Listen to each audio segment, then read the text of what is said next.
Hi, I'm Joe Smith and welcome. Let's dive right into something that so many of us experience but rarely talk about, that deep need for appreciation, and yet the strange way we often reject it when it shows up. For most of my life, when someone complimented me, I'd say, "Oh, it was nothing," or "Anyone could have done that." Sound familiar?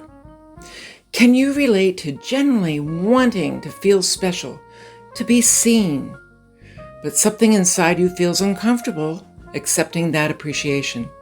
Here's some of the backstory as to why I have felt like I did. My grandmother was an avid knitter. Her sweaters were beautiful, and when people complimented her, she thanked them graciously, politely. But here's the thing, she rarely gave compliments. Well, maybe she did, and maybe my child self just didn't hear them. But I remember what she did say: "Pride cometh before a fall." She was a PK, a preacher's kid, and those values run deep. She came to live with us when my older brother was in high school. He was tall, talented, musical, and confident. At dinner, he'd share a compliment he'd received, maybe in band or after a play he'd starred in. But Nana didn't like that. She thought it was bragging. She'd tell Mom, "He needs to be brought down a peg or two." And one day, I'll never forget this, he closed his eyes to stay calm during one of her lectures. She didn't like that either. Without a word, she silently stirred her coffee, then touched the hot spoon to his hand. He's not going to close his eyes when I'm talking to him. I expect he kept his hands folded in his lap after that. That memory stuck with me. I internalized the idea that receiving a compliment meant being prideful, and pride, I thought, was something to avoid at all costs. But here's the thing. Negating a compliment isn't humility. It's rejection. It dishonors the gift the other person is offering you.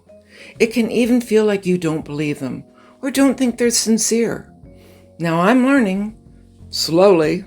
One of my goals this year, knit socks that fit my feet. I knit while waiting for my husband at the wellness center. One day a lovely lady said, "Those look perfect." I almost brushed it off. Instead, I smiled and said, "Thank you.